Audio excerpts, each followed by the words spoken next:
හරි අපි අද කතා කරන්න ඇවිල්ලා යන්නේ තවත් MCQ එකකට යන්න හදන්නේ. ඇවිල්ලා තියෙනවා 1981 55 වෙනි ප්‍රශ්නේ. අපේ එතකොට මේ තුන්වෙනි වීඩියෝ එක චලිතයේ කොටසේ අපි කතා කරන තුන්වෙනි වීඩියෝ එක 1981 55 වෙනි ගෙඩි ප්‍රශ්නේ තමයි අද අපි කතා කරන්න හදන්නේ. එතකොට බලන්න මම මේක ඔයාලට දාලා තියෙනවා පළවෙනි කමෙන්ට් එකේ දාලා තියෙනවා. ඒක ඩවුන්ලෝඩ් කරගෙන ඔයාලට ප්‍රශ්න බලන්න පුළුවන්. එතකොට බලන්න මොකක්ද තියෙන්නේ කියලා. X බෝලය සිරස ඉහළට විසි කරන ලදී. ඉන් තප්පර දෙකකට පසු Y බෝලය එම ස්ථානෙන්ම එම ආරම්භක ප්‍රවේගයෙන්ම ඉහළට විසි කරන ලදී. මෙතන බෝල දෙකක් ඉහළට විසි කරන කතාවක් නේ කියන්නේ ළමයි. හරි? X කියලා බෝලයක් තියෙනවා. හරිද? එයා යම් කිසි ප්‍රවේගයකින් උඩට විසි කරනවා. අපි හිතමු U කියලා ප්‍රවේගයකින් විසි කරනවා කියලා. යම් කිසි ප්‍රවේගයකින් ඉහළට විසි කරනවා x කියන බෝලය. ඊට පස්සේ එයා ගිහිල්ලා තප්පර දෙකකට පස්සේ තව බෝලයක් විසි කරනවා. එතකොට දැන් මෙයා යම් කිසි ප්‍රවේගයකින් ඉහළට යනවානේ. අතට මන්දනේ කියන්නේ. ඉතින් එයා යම් කිසි ප්‍රවේගයකින් ඉහළට යනවා. හරිද? එයා ගිහිල්ලා තප්පර දෙකකට පස්සේ තමයි අනිත් එක්කන යන්නේ. ඒතකොට එයා තප්පර දෙකක් ගියාම අපි හිතමු මෙන්න මේ වගේ ලක්ෂයකට ආවා කියලා එයා. මෙතන ඉඳලා මෙතෙන්ට තප්පර දෙකක් ගියා. මෙන්න මේ කාලය තප්පර දෙකයි. හරිද? තප්පර දෙකක් යනකොට මෙයා මෙතන ඉඳලා මෙතෙන්ට ගියා. මේ මට්ටමේ හිටියේ මේ මට්ටමට ආවා. එහෙම තප්පර දෙකක් ගියාට පස්සේ තවත් බෝලයක් y කියලා කිව්වම මම මේක චුට්ටක් තේරුම් මේ පේන්න ලේසි වෙන්න මේ හරියට අදින්න. ඒතර y කියන බෝලයත් ඒ ප්‍රවේගයෙන්ම විසි කරනවා කියලා කියන්නේ. අපි ප්‍රවේගය නිකන් හිතමු u කියලා. ඔක ඕන වෙන්නේ නැහැ අපිට. u කියලා හිතමු. හරිද? එතකොට එකම ප්‍රවේගයෙන් විසි කරන්නේ. හරිද? එකම ප්‍රවේගයෙන් විසි කරන්නේ. ඒතර මෙයා තප්පර දෙකකින් මෙයා විසි කරලා x විසි උඩට විසි කරලා තප්පර දෙකක් ගියාට පස්සේ තමයි y බෝලේ විසි කරන්නේ. මේක ලස්සන ගානක්. හරි? එතකොට මෙයා තප්පර දෙකක් යනකොට මේ හරිය කියලා හිතමුකෝ. එතකොට මෙයා මෙතන ඉන්නේ. මෙයාත් දැන් උඩට එන්න ගන්නවා. ඒ අතරේ අපි දන්නේ මෙයා උඩට යනවද උඩට ගිහිල්ලා පල්ලෙහාට එනවද කියලා දන්නේ. අපි සාධාරණ විදිහට හිතමු උඩට යන ගමන් ඉන්නේ කියලා. ඒ කියන්නේ මෙයා උඩට යන්න පටන් ගන්නකොට මෙයාත් මෙතනදී උඩට යන ගමන් හිටිය කියලා සාධාරණ විදිහට හිතමු. හරිද? එතකොට දැන් මෙයා තප්පර දෙකක් මෙයාත් මෙතෙන් එනවනම් හරි මෙයා මෙතන ඉඳලා මෙතෙන්ට එන්න තප්පර දෙකක් යනවනේ. කවුද? y x මෙතන ඉඳලා මෙතෙන්ට තප්පර දෙකක් ගියා එන්න. ඒ වගේම y-ටත් මෙතන ඉඳලා මෙතෙන්ට මෙන්න තප්පර දෙකක් යනවනේ. ඇයි එහෙම කියන්නේ? හේතුව එකම වේගයේ තියෙන දෙන්නටම. එකම උස නැත්තම් එකම විස්ථාපනය. එතකොට එකම විස්ථාපනය එකම වේගෙන් එනවනම් එතකොට මෙයාට යන කාලෙම නම් මෙයාටත් යන්නේ නේ. ඒ කාලෙමනේ මෙතෙන්ටත් යන්නේ. එතකොට මෙයා තප්පර දෙකක් y බෝලය මෙතන ඉඳලා මෙතෙන් එන්න ගත වන කාලයත් තප්පර දෙකයි. එහෙනම් y-ට ගත වන කාලයත් තප්පර දෙකයි. හරි? y-ට ගත වන කාලයත් තප්පර දෙකයි. ඊට පස්සේ මෙතන කියනවා මේ ගැටීමක් ගැන නෙහන්නේ. විසි කරන ලදී. පහත සඳහන් ප්‍රකාශ සලකා බලන්න. ඒ දීලා තියෙනවා x සහ y හමුවන්නේ ගමනේ ඉහළම ලක්ෂයේ සිට මීටර 5ක් පහළදීය. x සහ y හමුවන විට x ප්‍රවේගය 10ක් වේ. හරි. දැන් ඔය හමුවීමක් ගැන කියන්නේ. හරිද? එතකොට හමුවීමක් ගැන කියනවා නම් අපි දැන් හිතමු මෙන්න මෙහෙම කතාවක්. ඔන්න මම ආයෙනවා මුලට x බෝලය උඩට යනවා. x බෝලය උඩට යනවා u කියලා නිකන් අපි දැම්මා. නිකන් දාගත්ත ප්‍රවේගයක් දීලා තිබ්බේ නෑ. මම හැබැයි දාගත්තේ u කියලා. නිකන් තේරුම් ගන්න ලේසියෙන්. u ප්‍රවේගයෙන් යම් ගියා තප්පර දෙකක් යනවා. තප්පර දෙකක් ඉවර වෙනකොටම මෙයා ගමන පාඩම් ගන්නවා මෙතනින්. මෙයාත් උඩට යනවා. මෙයා මෙතන ඉඳලා මෙතෙන්ට යන්නේ තප්පර දෙකමයි. ඒකට හේතුව දෙන්නගෙම තියෙන එකම ප්‍රවේග එකම උස. එතකොට දෙන්නට ගත වෙන කාලය සමානයි. හරි? එතකොට මෙයා මෙතන ඉඳලා මෙතෙන් යනකොට ඒ තප්පර දෙක ඇතුළත කාගේද? y ගේ තප්පර දෙක ඇතුළත x තව උඩට යනවානේ. x උඩට ගිහිල්ලා මේ වගේ ගමනක ගිහිල්ලා මෙතෙන් ආයෙ එනවා කියලා හිතන්නකො. කියන්නේ මම ඔය කතා කරන්නේ මේ බෝල දෙක ගැටෙන පොයින්ට් එක. ගැටෙන ලක්ෂය ගැනයි මම මේ කතා කරන්නේ. ඔයාලට පේනවා බෝල දෙක හරියට ඇඳලා මේක y බෝලය මේක x බෝලය. හරිද? අපි හිතමු මේක ඔයාලට ගණන හදාගන්න ලේසියෙන් මම පොඩ්ඩක් නම් කරගන්නම්. මේක p කියන මට්ටම, මේක q කියන මට්ටම, මේක r කියන මට්ටම කියලා හිතමුකෝ. හරි ඔන්න කතන්දරේ තේරෙනවා දැන් මේක අමාරු මේක ලස්සන ගානක් අමාරු ගානක් කියලා කියන්න බෑ ලස්සන ගානක් හරි x බෝලේ ගියා උඩට තප්පර දෙකක් යනකොට මෙයා පටන් ගත්තා එයා උඩට එනවා තප්පර දෙකක් ඇතුළත ඒ තප්පර දෙක ඇතුළත උඩට එනකොට x බෝලය තවත් මේ බලන්න x බෝලය මෙතන ඉඳලා මෙහෙම ගිහිල්ලා මෙතෙන් එනවනේ කියන්නේ නැවත දෙන්න හම්බ වෙනවනේ ගැටෙන තැන එතකොට මෙතෙන්ද x බෝලය මෙතනින් පටන් අරන් මෙහෙම ගිහිල්ලා මෙතෙන් එන්න ගත වන කාලයත් තප්පර දෙකයි නේද තේරෙනවද මම කියන්නේ හරි දැන් මේ බලන්න මගේ අත් දෙක දිහා බලන්න මේ y බෝලය මේ අතින් තියෙනවා x බෝලය මේ අතින් තියෙනවා මේ දෙන්නම දැන් මෙතන ඉන්නේ හරිද මෙහෙම ගිහිල්ලා මේ දෙන්නට ගතවන කාලය සමානයි x බෝලයට මෙතන ඉඳලා මෙහෙම ගිහිල්ලා මෙතෙන් එන ගතවන කාලයයි y බෝලයට මෙතන ඉඳලා මෙතෙන් එන්න ගතවන තප්පර දෙකක කාලයයි සමානයි එහෙනම් තේරෙන්න ඕනේ x ට මෙතන ඉඳලා ওই ටික අවශ්‍ය දේවල් වල එතකොට ලියා ගන්න හරිද x ට මෙතන ඉඳලා මෙහෙම ගිහිල්ලා මෙතෙන් එන්න ගතවන කාලය මෙයාගේ කාලයට සමානයි කියවනේ එතකොට මෙතන y ට y ගේ ඉඳලා y ට p level එකේ ඉඳලා q level එකට එන්න ගතවන කාලය තප්පර දෙකයි නම් x ට මෙතන ඉඳලා මෙතෙන් එන්න ගතවන කාලයත් තප්පර දෙකයිනේ ඊළඟට මේ චලිතයේ සමමිතික නිසා මෙයාට තප්පර දෙකක් යනවා නම් උඩට යන්න තප්පරයයි ඒ කියන්නේ මෙතන ඉඳලා මෙතෙන් යන්න තප්පරයයි ඒ කියන්නේ q මට්ටමේ ඉඳලා r මට්ටමට ඉස්සෙන්න තප්පරයයි r මට්ටමේ ඉඳලා q මට්ටමට නැවත පහළට එන්න තප්පරයයි නිගත වෙන්නේ සමස්තය තප්පර දෙකක් වෙන්න ඕනේනේ හරි එතකොට මෙතන ඉඳලා මෙතෙන්ද q මට්ටමේ ඉඳලා r මට්ටමට යන්න තප්පරයයි r වල ඉඳලා q ට එන්න තප්පරයයි තප්පර දෙකයි ඒ තප්පර දෙක උනේ කොහොමද ඇයි මේ කාලෙමයි මෙයාට මෙතන ඉඳලා යන්න ගත වෙන්නේ එහෙනම් R සිට Q දක්වා චලිතයට මම දානවා මේ පළවෙනි කතන්දරේ හොයන්න. හරි. R සිට Q චලිතයට මේ කරන්නේ ඔයාලට තේරුම් ගන්න පුළුවන් විදිහට ලියන එක. හරිද? චලිතයට මම පහළට දානවා. පහළටනේ එතන ඉඳලා R වල ඉඳලා Q බෝලේ ඉන්නේ පල්ලෙහාටනේ. R සිට Q දක්වා චලිතයට පහළට දානවා S සමානයි UT ධන භාගයක් AT වර්ගය කියන චලිත සමීකරණය දානවා. S සමානයි UT ධන භාගයක් AT වර්ගය. එතකොට පහළට විස්ථාපනය R මට්ටමේ සිට Q මට්ටමට දුරනේ. ඒක අපි RQ දුර කියලා කියමු. සමානයි U. මේ බලන්නකො උඩට ගිහිල්ලා නිශ්චල වෙලා තමයි ආපහු හැරිලා පල්ලෙහාට එන්නේ. ඒතර උඩටම ලක්ෂයේදී නිශ්චල වුණා ආපහු හැරෙනවා. ඒ කියන්නේ නිශ්චලතාවයෙන් තමයි. මෙතන ඉඳලා මෙතන චලිත කොටසනේ අපි අල්ලගෙන ඉන්නේ. ඒතර මේ චලිත කොටස ඇතුලේ මෙතන ඉඳලා පටන් ගන්න මෙතනින් අවසන් වෙන්නේ. ඒ පටන් ගන්න මොහොතේ ප්‍රවේගය බිඳුවයි. ආරම්භක ඒ කියන්නේ නිශ්චල වෙලා අනිත් පැත්ත හැරලා යන්නේ. එතකොට ආරම්භක ප්‍රවේගය බිඳුවයි. බිඳුව නිසා UT පදේම බිඳුව වෙනවා.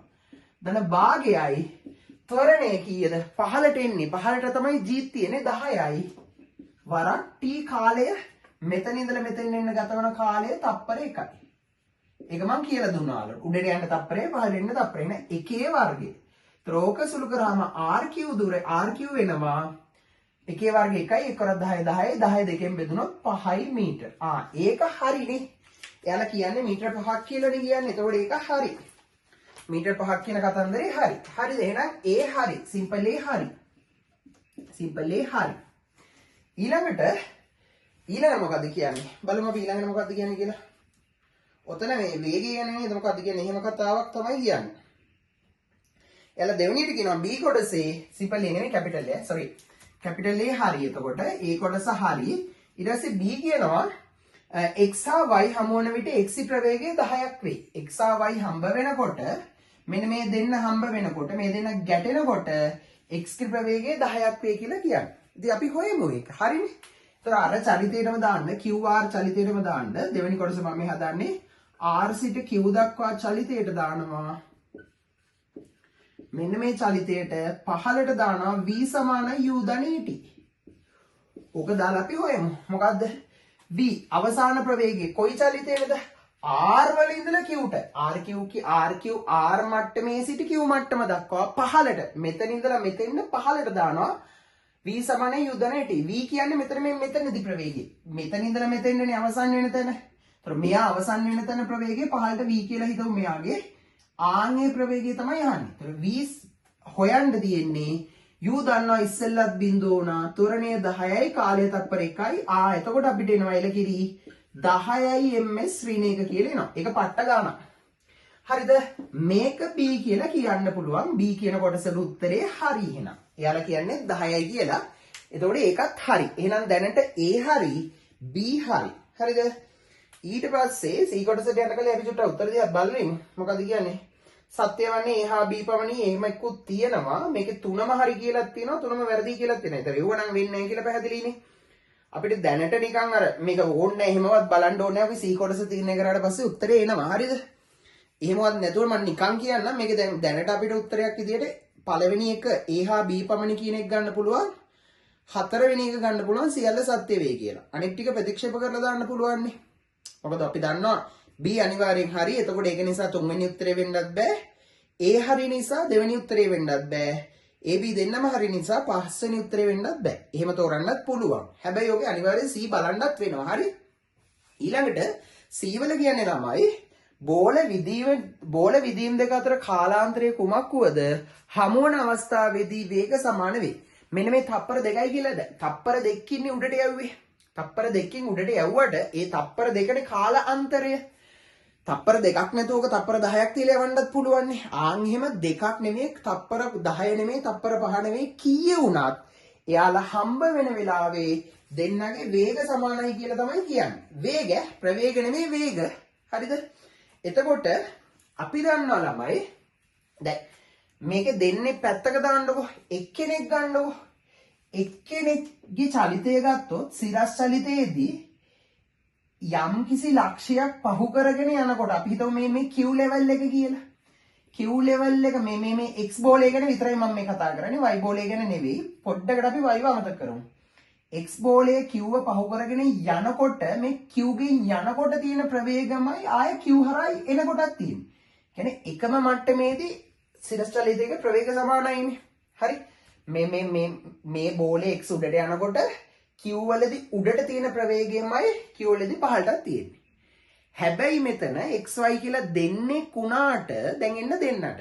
දෙන්නේ කුණාට එකම වේග තියෙන්නේ.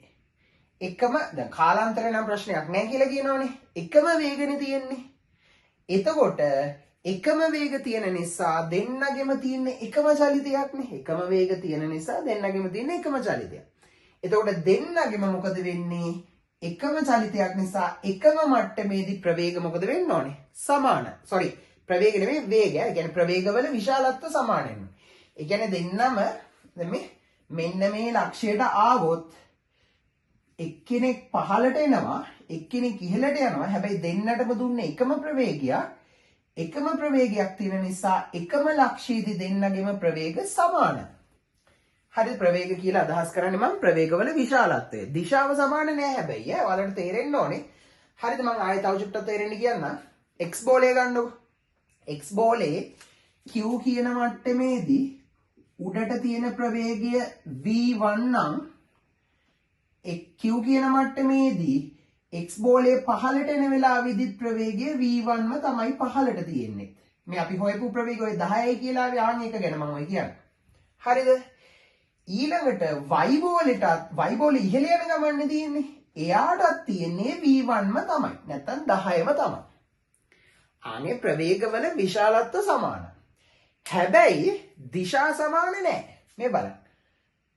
මෙතනදී x ගේ ප්‍රවේගය තියෙන්නේ පහළට y ගේ ප්‍රවේගය තියෙන්නේ ඉහළට දිශාව. එතකොට දිශා සමාන නැහැ.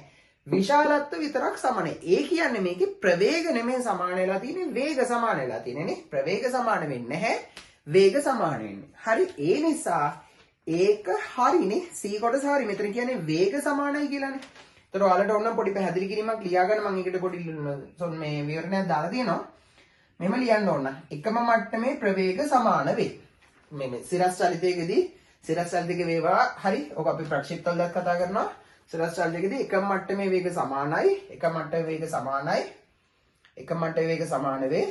එම නිසා බෝල දෙක අතර කාලාන්තරය කුමක් වුවත් බෝල දෙක අතර කාලාන්තරය කුමක් වුවත් ඒ ලියන එක පොඩ්ඩක් බලන්න ඔයාලා කියවන නැවත හරි. බෝල දෙක අතර කාලාන්තරය කුමක් වුවත් බෝල දෙක සමාන වේග වලින් ඉහළට විදින නිසා බෝල දෙක සමාන වේග වලින් ඉහළට විදින නිසා ප්‍රවේගවල විශාලත්ව සමාන වේ. ප්‍රවේගවල විශාලත්ව සමාන වේ.